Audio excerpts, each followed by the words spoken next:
বাদ বিশ্রাম নাকি অবসর, রোহিত কি ফের টেস্ট খেলবেন, ইঙ্গিত দিলেন ক্যাপ্টেন বুমরা।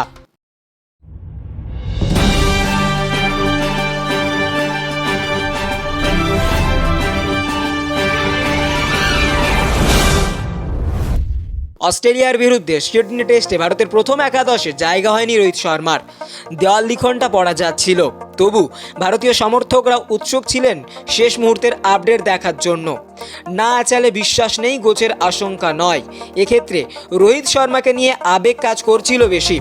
চলতি বর্ডার গাভাস্কার ট্রফিতেই আন্তর্জাতিক ক্রিকেট থেকে বিদায় নিয়েছেন রবিচন্দ্রন অশ্বিন। আরও একটি তারকা পতন দেখতে মানসিকভাবে প্রস্তুত নয় ভারতীয় ক্রিকেট মহল। সুতরাং সিডনি টেস্টে রোহিত শর্মা শেষমেশ খেলতে নামেন কিনা সেটা দেখার জন্য মুখিয়েছিলেন অনুরাগীরা। এও আশঙ্কা ছিল যে যদি নিতান্তই রোহিতের প্রথম একাদশে জায়গা না হয়, তিনি টেস্ট থেকে অবসর ঘোষণা করতে পারেন। তাই দুশ্চিন্তা গ্রাস করছিল সমর্থকদের। শেষমেশ রোহিতের বাদ পড়ার আশঙ্কাটা সত্যি প্রমাণিত হয়। সিডনি টেস্টে রোহিত শর্মাকে ছাড়াই মাঠে নামার সিদ্ধান্ত নেয় ভারতীয় দল। রোহিতের বদলে টিম ইন্ডিয়াকে নেতৃত্ব দিতে নামেন জসপ্রীত বুমরা। স্বাভাবিকভাবেই জল্পনা শুরু হয়ে যায় যে রোহিতের টেস্ট ক্যারিয়ারে কি তবে জবনিকা পড়ে গেল।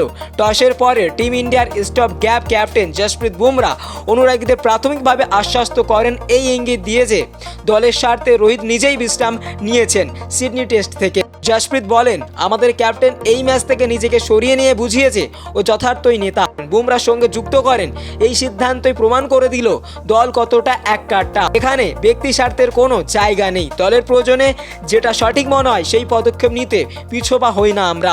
যদিও রোহিতের টেস্ট ভবিষ্যৎ নিয়ে এখনো নিশ্চিতভাবে কিছু বলার সম্ভব নয়।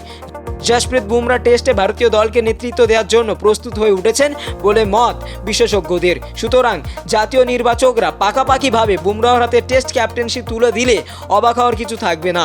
সেক্ষেত্রে বিশেষজ্ঞ ব্যাটার হিসেবে দলে টিকে থাকতে হলে পারফর্ম করতে হবে রোহিতকে। ইংল্যান্ডের বিরুদ্ধে টেস্ট সিরিজের আগে লাল বলের ক্রিকেটে ঘরোয়া ম্যাচ খেলার সুযোগ থাকছে রোহিতের সামনে। ছন্দে ফিরতে তিনি রঞ্জির আঙিনায় ফেরেন কিনা সেটাই হবে দেখার, অথবা সাদা বলের ক্রিকেটে চমকপ্রদ পারফরম্যান্স উপহার দিয়ে টেস্ট দলে ফিরতে হবে হিটম্যানকে। রোহিত ইতিমধ্যেই আন্তর্জাতিক টি-20 ক্রিকেট থেকে অবসর নিয়েছেন, তাই খুব বেশি দিন বাকি ফরম্যাটেও লড়াই জারি রাখবেন কিনা সেই বিষয়ে সংশয় থেকেই যায়।